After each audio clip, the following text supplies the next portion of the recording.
Hello, ladies. Here is a fact that most women have never been told. Heart disease is the number one killer of women. It's not breast cancer, it's not ovarian cancer, it is heart disease. And the menopause transition, the years surrounding your final period, is one of the most important moments in your cardiovascular life. Not because it's dangerous in itself, but because it's a window. It's a window where the right information, the right evaluation, the right decisions can meaningfully change what the next 30 years look like for your heart. Most women walk through that window without anyone telling them that it exists. That's my case as well. And that's what today's episode is about. Welcome to the Menopause Truth Podcast. This is part 2 of our 3-part series on how to know if your doctor is truly up to date on menopause. I'm Dr. Monica Relvis. I'm a physician board certified in lifestyle medicine and obesity medicine. And I have advanced training in hormone replacement therapy as well as cardiometabolic health. So in our last episode, we covered hormone therapy in depth. We talked about the formulations, the breast cancer evidence, the clot risk, and what research actually shows versus what most people think it shows. So today we're focusing entirely on cardiovascular health, the questions that you should be asking about your heart during the menopause years, the answers that you too often get, and what the evidence actually says. So, first question, is menopause actually a heart health event? So, if your doctor has never framed it this way, if no one has ever told you that menopause itself accelerates cardiovascular risk, that's a significant gap. The 2020 American Heart Association scientific statement that was published in the journal Circulation says this explicitly. The menopause transition is associated with accelerated cardiovascular disease risk, driven by hormonal, metabolic, and vascular changes that go beyond what would be expected from aging alone. Here is what happens in the body during this transition. LDL cholesterol and a key marker called ApoB, which measures the actual number of dangerous cholesterol particles, both spike in the year surrounding the final menstrual period. This is one of the most consistent findings from the SWAN study, the study of women's health across the nation, which is one of the most important long-term studies of women's midlife health ever conducted. Blood pressure tends to rise, triglycerides go up, fat shifts toward the belly, that visceral fat that surrounds the internal organs, insulin sensitivity declines, the lining of blood vessels begins to change, and women develop heart disease on average 10 years later than men. That 10-year advantage was largely the product of estrogen protecting blood vessels. So when estrogen declines, that protection goes with it. The American Heart Association frames the menopause transition as a window of opportunity, a time when cardiovascular prevention should be intensified, not postponed. If your doctor is focused only on your symptoms when you come in with menopause concerns, they are missing half the clinical picture. Question number 2, does the timing of hormone therapy affect heart health? And this is one of the most important questions in all of menopause medicine and one of the most misunderstood. The answer is yes, timing appears to matter enormously, and the evidence for this is now quite substantial. This is called the timing hypothesis or the critical window hypothesis, and it says that the cardiovascular effects of hormone therapy depend not only on whether you take it, but on when you started relative to menopause. And here's the biology. When estrogen is present in a healthy blood vessel, one without significant plaque, it has protective effects. It keeps your arteries flexible. It supports nitric oxide production, which helps the blood vessels dilate properly.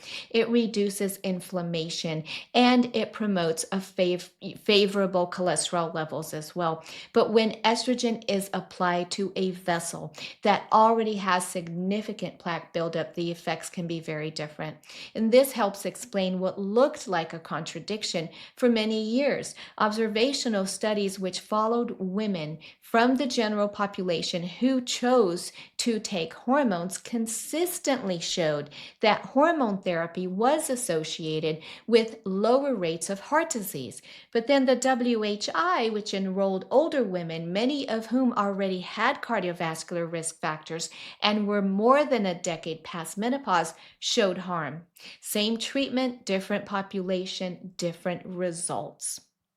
2 landmark trials were designed specifically to test this. The ELITE trial, early versus late intervention trial with estradiol, enrolled 643 healthy postmenopausal women who had no pre-existing heart disease. Women were divided into 2 groups, those less than 6 years past menopause and those more than 10 years past menopause. And both groups received either estradiol or placebo for up to 6 years. The researchers measured the carotid wall thickness, which is a direct measure of how fast atherosclerosis was progressing. And the result was that estradiol significantly slowed the progression of atherosclerosis in women who started within 6 years of menopause. But in women who started more than 10 years after menopause, there was no benefit, but there was also no harm. The timing mattered.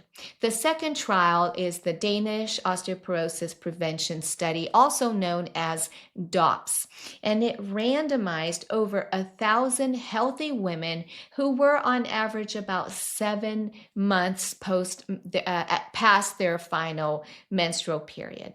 And after 10 years of hormone therapy, the composite endpoints of death, heart attack, and heart failure were reduced by 52%. And that is a striking result. A comprehensive peer-reviewed analysis concluded that hormone therapy started in women under 60 or within 10 years of menopause consistently reduces all-cause mortality and cardiovascular disease in both randomized trials and observational studies in comparable populations. Importantly, the same analysis found that the absolute risks, including breast cancer, stroke, and blood clots, were rare when therapy was started at the right time, with less than 10 events per 10,000 women. To compare, the WHI enrolled women whose average age was 63, more than a decade past menopause, many with pre-existing risk factors. This is not the population from which the cardioprotective evidence was generated, and yet the results from that population were applied universally to all women. So what does this mean practically for you? If you are in the early years of menopause, if you're under the age of 60 and do not have pre-existing cardiovascular disease, the evidence suggests that appropriately chosen hormone therapy may not only be safe for your heart, but it could potentially be protective.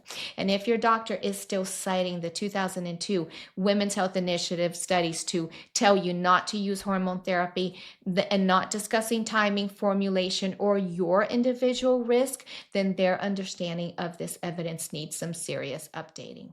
Question number 3, do hot flashes have anything to do with heart disease? And if the answer is no, they're just uncomfortable, then that's a meaningful miss. A pooled analysis of nearly 23,500 women across 6 prospective studies published in the American Journal of OBGYN found that the severity of hot flashes was independently associated with cardiovascular disease risk. Women who had severe hot flashes had roughly 83% higher risk of cardiovascular events compared to women who had no vasomotor symptoms. Women who had both severe hot flashes and night sweats had more than double the risk. What's important here is that it was the severity, it was not the frequency that predicted cardiovascular risk. A 2023 systematic review and meta-analysis published in the journal Menopause described vasomotor symptoms in women under 60 as a potential cardiovascular risk equivalent. The mechanism is not yet fully understood, but hot flashes appear to be linked to vascular reactivity, which is the way blood vessels respond to signals. Women with severe symptoms show changes in blood vessel function and early atherosclerosis markers. The hot flash may not just be a discomfort, it may be a signal, a window into what is happening in the vascular system underneath. This means that when a woman comes in with severe, persistent hot flashes, the conversation should include not just how to make her more comfortable, which is very important, but what this tells us about her cardiovascular risk and what we should be doing proactively. Question number 4. My LDL is normal. Does that mean that my heart is safe? And if the answer is yes, your cholesterol looks fine, that may be missing significant risk. And this is one of the most important gaps in how cardiovascular risk is still being assessed in most offices. And here is what most people and many doctors don't fully appreciate. LDL cholesterol, the number on your standard blood test, tells you how much cholesterol is carried in those particles. It does not tell you how many particles there are. And as it turns out, it's the number of the particles what drives plaque formation, because plaque starts when particles cross into the wall of a blood vessel and they get trapped in there. The more particles circulating, the more chances for that to happen, regardless of how much cholesterol each one is carrying. In many people, LDL cholesterol and particle number do track together reasonably well. But in a significant subset of women, especially during and after the menopause transition, and in people who have insulin resistance or people who have elevated triglycerides, they diverge. So someone can have a perfectly normal LDL while carrying a high burden of dangerous particles. The standard cholesterol test will completely miss this, and this is what ApoB measures. ApoB is a protein. It's one molecule per atherogenic particle. So ApoB directly counts the total number of dangerous particles in the circulation. The National Lipid Association has formally concluded that ApoB is superior to LDL cholesterol in predicting cardiovascular risk, especially when the two don't match. And a large UK biobank study that was published in 2025, examining over 41,000 participants, confirmed that ApoB outperformed LDL in predicting major cardiovascular events. And even small mismatches between ApoB and LDL, as little as 2%, were associated with higher cardiovascular risk when ApoB was elevated. And why does this matter, especially in menopause? Because the SWAN data shows that both LDL and ApoB spike in the year surrounding the final menstrual period. A woman can go through her annual physical with a normal LDL and be told that she's fine, while ApoB tells a completely different story. Most doctors are not checking it. Major cardiovascular professional societies are increasingly advocating for its routine use, but it has not yet become standard practice in most primary care or GYN offices. Question number 5. What is lipoprotein little a and should I know mine? Most women have never heard of it. Most doctors, even if they know about it, are still not measuring it routinely. And that is a problem, especially for women after menopause. Lipoprotein little a, we call it LP little a, is a type of particle that resembles LDL, but it carries an additional protein, and that gives it two uniquely dangerous properties. It promotes plaque formation and it impairs the breakdown of blood clots. So that combination, more plaque and slower blood clot clearance, can be very harmful. A 2024 genetic analysis published in the Journal of the American College of Cardiology found that Lp little a is substantially more atherogenic per unit than LDL. Elevated Lp little a is an independent risk factor for cardiovascular disease, meaning it raises risk even when LDL is completely normal. It's estimated to affect about 20% of the population at levels that meaningfully increase cardiovascular risk. And this is what makes it especially relevant for postmenopausal women. The American College of Cardiology notes that Lp little a concentrations are approximately 17% higher in women than in men after age 50, and that rise coincides with the timing of menopause. Because Lp little a is more than 90% genetically determined, lifestyle changes do not meaningfully lower it. And this means that if you have elevated Lp little a, the strategy is to aggressively manage every other cardiovascular risk factor, which becomes particularly urgent at the menopause transition. Current guidelines from the American Heart Association and the European Society of Cardiology recommend measuring Lp little a at least once in every adult's lifetime. Many physicians still are not ordering it. A woman can have a completely normal LDL, a completely normal ApoB, and still be at significantly elevated cardiovascular risk because Lp little a was never measured.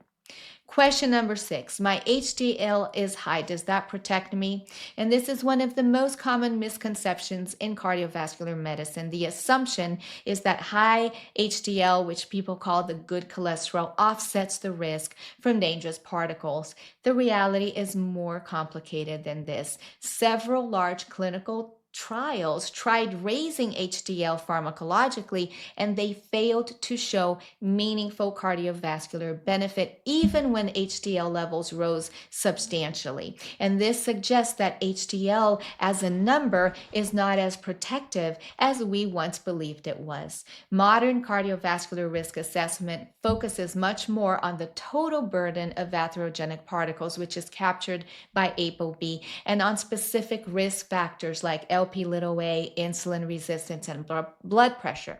HDL is still part of the picture, but is not that trump card that cancels out all the other risks. A woman with a high HDL, high ApoB, and high lipoprotein little a is not protected by the HDL. She is at risk. So here is what I want you to take away from today.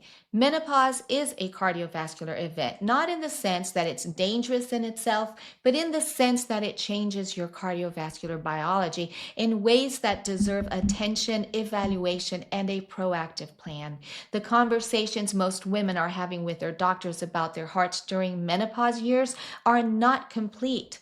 LDL alone is not enough. ApoB matters. Lipoprotein little a matters. Hot flashes matter beyond just comfort, and the timing of when you address all of this matters as well. In our next episode, we're going to cover metabolic and bone health, two more areas where the knowledge gap in menopause medicine is causing real harm to women. And we will end with the questions that you should be asking about your long-term plan, because if no one has given you one, it's time to ask for it. See you in the next episode.